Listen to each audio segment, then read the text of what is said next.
کل شعیب صاحب نے مجھے کلپ سنائی ڈاکٹر اسرار صاحب کی.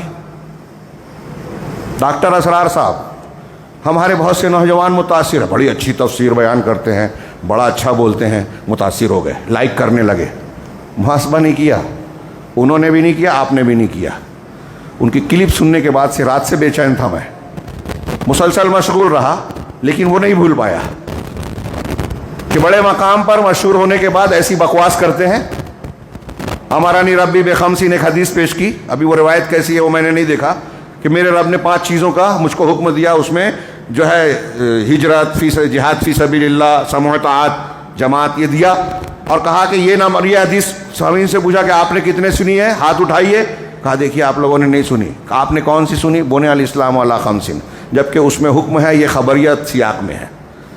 پہلے تو ان کا یہ بیان خود جہالت پر مبنی ہے. یہ اگر ایک عالم دین سنے گا نا, یہ جاہل لوگ متاثر ہو جاتے ہیں, تو فوراً سمجھ جائے گا کہ یہ آدمی عالم نہیں ہے. ڈاکٹر اسرار میڈیکل سائنس کے آدمی ہیں, سائنس کے آدمی تھے, میڈیکل کے آدمی تھے, علم قرآن حدیث کے آدمی نہیں تھے. ان کو جتنا آتا تھا اتنا ہی بولنا چاہیے تھا. لیکن یہ کہہ رہے ہیں کہ علماء نے یہ حدیث نہیں بیان کی, بنی الاسلام علی خمسین بیان کی, جس کی دین پر بنیاد ہے. خبر دے کر اللہ تعالیٰ بنیاد بتا رہا ہے. یہ عمارت اور مسجد آپ کی بنیاد کے بغیر کھڑی ہوگی کیا؟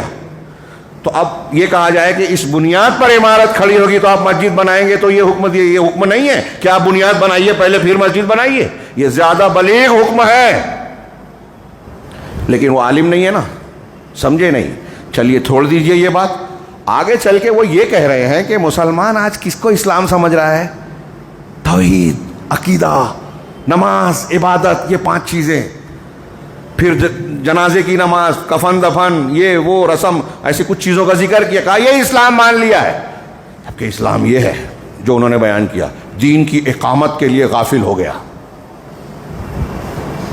اب ہمارا نوجوان جوش میں آیا. ہمارے مولوی صاحب نے نہیں بتایا, اسرار ڈاکٹر اسرار بتا رہے ہیں کہ نماز روزہ توحید سے زیادہ اہم اقامت دین ہے. چلو مان لیا تھوڑی دیر کے لیے.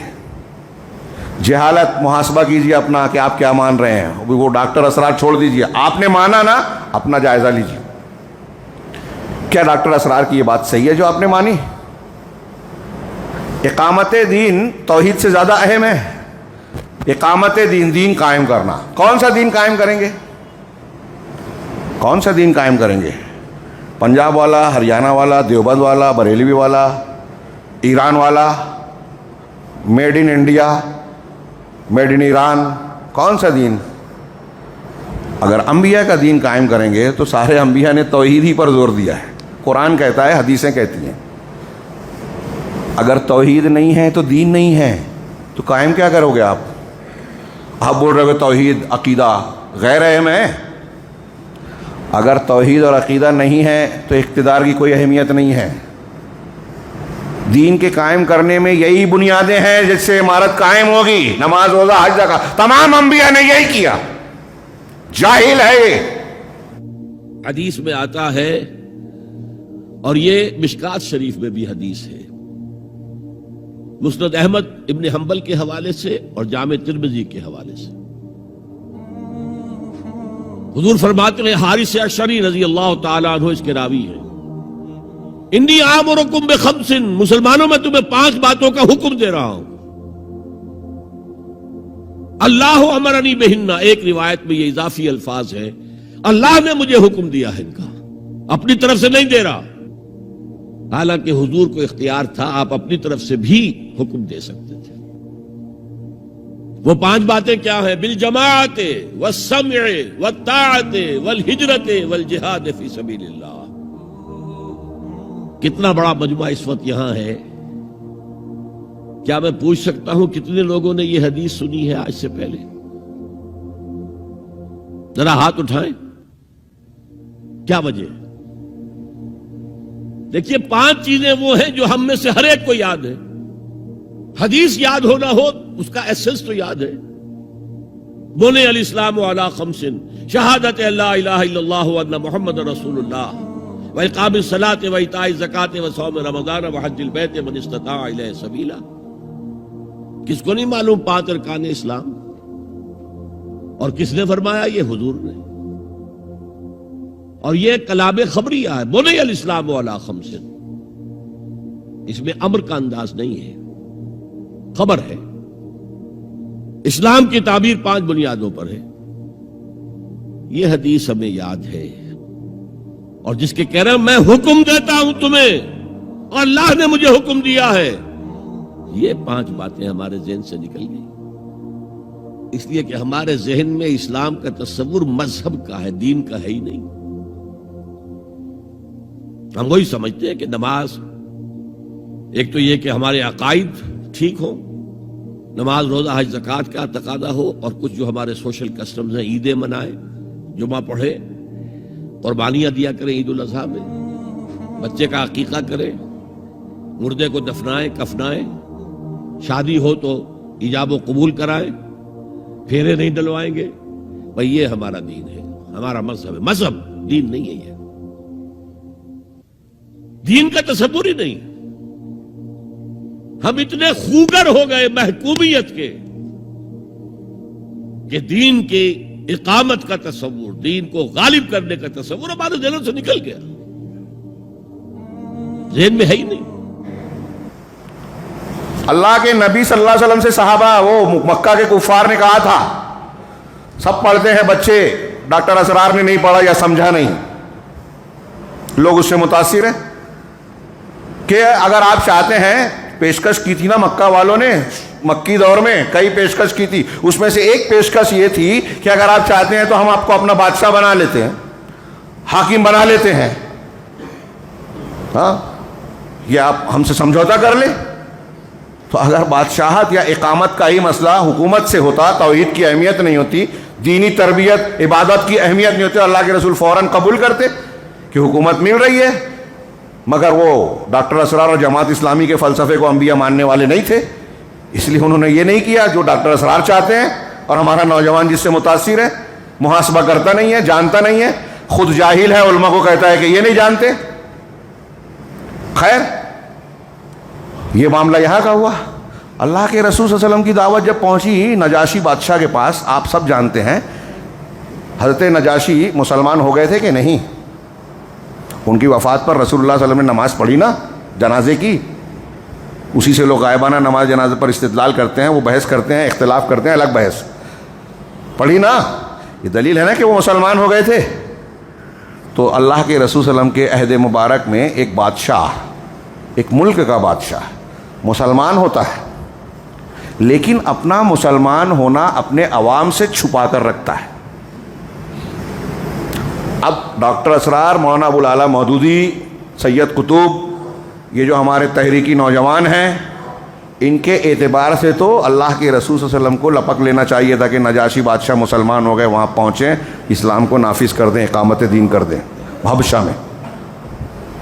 لیکن اقامت دین کا یہ طریقہ ہے ہی نہیں، نبوت کا، نبیوں کا، اللہ کا بتایا ہوا طریقہ ہے ہی نہیں، حکومت حاصل کر کے نافذ کیا جائے۔ یہ امرانی ربی بخمسین کے ذریعے سے وہی پیش کرنا چاہتے ہیں جو نبی کی دعوت کے بالکل خلاف ہے، غیر عقلی ہے، قرآن حدیث کے خلاف ہے، غیر فطری ہے، ان نیچرل ہے۔ کیسے؟ غور کیجیے، آپ حکومت پر لڑ سکتے ہیں؟ آج آپ لڑ نہیں سکتے تو اللہ آپ سے حساب لے گا، ہتھیار لے کے نکلے کیوں نہیں، ہجرت کیوں نہیں کی؟ ہاں، ایک دم سمپل۔ کل میں نے ایک درس میں کل یا پرسوں کہا کہ اگر آپ غریب آدمی ہیں، زکوٰۃ فرض نہیں ہے، تو کوئی بولتا زکوٰۃ نہیں دی زندگی میں، مالدار بنو اور زکوٰۃ دو۔ قیامت کے دن غریب آدمی سے اللہ پوچھے گا زکوٰۃ نہیں دی تھی، کیوں نہیں دی؟ حج نہیں کیا؟ جو چیز آپ پر فرض ہی نہیں ہوئی اس کا اللہ آپ سے سوال کرے گا۔ ایک صحابی نے اسلام قبول کیا، کلمہ پڑھا، اللہ کے رسول صلی اللہ علیہ وسلم سے اجازت جہاد کی، میں کہا پہلے کلمہ پڑھو، کلمہ پڑھا، ہاں، توحید کے بغیر جہاد نہیں ہوگی، اس حدیث سے معلوم ہوا۔ میں ایسے لڑنا چاہتا ہوں، کہا نہیں، کوئی ضرورت نہیں ہے، یہ اللہ کے راستے میں نہیں ہوگا، پہلے ایمان لاؤ۔ ایمان لائے، پھر انہوں نے کہا جہاد، کہا اب کرو، شہید ہو گئے، ایک بھی نماز نہیں پڑھی، ایک بھی نماز، غالباً صحیح مسلم کی روایت میں، اور جنتی ہو گئے۔ اب آپ بولیں گے نماز نہیں پڑھی، جنت میں کیسے جائیں گے؟ ہم کہتے ہیں بے نمازی کا مسئلہ ہے، لیکن انہوں نے نہیں پڑھی۔ کیا فتویٰ ہے آپ کا؟ قصوروار ہیں وہ؟ پوچھ رہا ہوں، ان کی غلطی بولو گے؟ تو چونکہ ان پر نماز فرض نہیں ہوئی تو نہ پڑھنے پر وہ مجرم نہیں ہیں۔ ایسے ہی جو حضرت اللہ کے رسول کی وہ روایت پیش کر رہے ہیں کہ میرے رب نے 5 چیزوں کا حکم دیا، اب اس حکم میں سے کسی پر عمل کرنے کی اگر ہمیں طاقت نہیں ہے، حالت نہیں ہے، سچویشن نہیں ہے، تو اللہ ہم سے پوچھے گا۔ لیکن اگر آپ کے گھر میں آپ کے عمل میں شرک ہو رہا ہے تو اللہ پوچھے گا کہ نہیں پوچھے گا؟ آپ نے حکومت قائم کرنے کے لیے کچھ نہیں کیا اس لیے کہ طاقت نہیں تھی، سمپل لاجک فتویٰ، پوچھے گا اللہ؟ نہیں۔ لیکن آپ نے شرک کیا، پوچھے گا اللہ؟ پوچھے گا، قبر سے ہی شروع ہو جائے گا۔ من ربک، مشرک آدمی جواب ہی نہیں، میں نہیں جانتا، ہاں لا ادری۔ 5 چیزوں پر عمل کیا ہوگا نا، یہ بنی الاسلام والا 50 خبریہ جملے کو چھوڑے گا، وہاں پکڑا جائے گا۔ فرشتے مار کے کہیں گے ما دریت وما تلوت، اللہ تو نے پڑھا نہ جانا۔ وہ ڈاکٹر اسرار کو سنا ہو کہ مولانا مودودی کو پڑھا ہو، سید قطب کے پیچھے بھاگا ہو کہ فلاں انجینئر کے پیچھے بھاگا ہو، عقیدہ نہیں سیکھا، یہ بنیادی سوال حل نہیں کیا، عذاب ہوگا۔ تو اہم کیا ہوا؟ ڈاکٹر اسرار بتائیں۔ جہالت کی باتیں کرتے ہیں۔ اقامت دین کی اقامت وہی ہے جو اللہ کے رسولوں نے کی۔ نبی صلی اللہ علیہ وسلم نے کفار مکہ سے یہ قبول نہیں کیا حکومت لے کے قائم کر دے، دین کو طاقت آ جائے گی تو سب کو رون دوں گا، سیاست میں یہ چلتا ہے، ایسا نہیں کیا۔ آپ تربیہ اور تصفیہ کرنا چاہتے تھے، اور یہ تربیہ اور تصفیہ ہی کا طریقہ ہے کہ ہم اپنے نفس کا محاسبہ کریں۔ تربیہ نیکی کی عادت ڈالنا، اچھائی کی تعمیر کرنا، فروغ دینا۔ تصفیہ برائیوں کو صاف کرنا، توحید سکھانا، اس کے تقاضوں پر عمل کرنا، اور شرک کے تقاضوں سے براءت کرنا، سنت کو اختیار کرنا۔ یہ تخلیہ ہے، تربیہ ہے، ہاں تحلیہ ہے اس کو کہتے ہیں، آراستہ کرنا نیکیوں سے۔ یہ آپ عرب علماء میں یہ تفسیر پائیں گے۔ علامہ البانی رحمہ اللہ اور دوسرے علماء بار بار نوجوانوں کو آج کے کرتے تھے کہ نبی کا طریقہ ہے تحلیہ اور تخلیہ۔ تحلیہ نیکیوں کو لانا، آراستہ کرنا، صحیح تربیت دینا، اور تخلیہ بدعیوں سے صفائی، شرک سے صفائی، بدعت سے صفائی، برے اخلاق سے صفائی، حرام کاموں سے صفائی، حرام خوری سے صفائی، بدعقیدگی سے صفائی، غلط منہج سے صفائی۔ یہ تخلیہ ہے، تصفیہ ہے، صفائی ہے۔ اس کے بغیر آپ تربیت اور اصلاح معاشرہ نہیں کر سکتے۔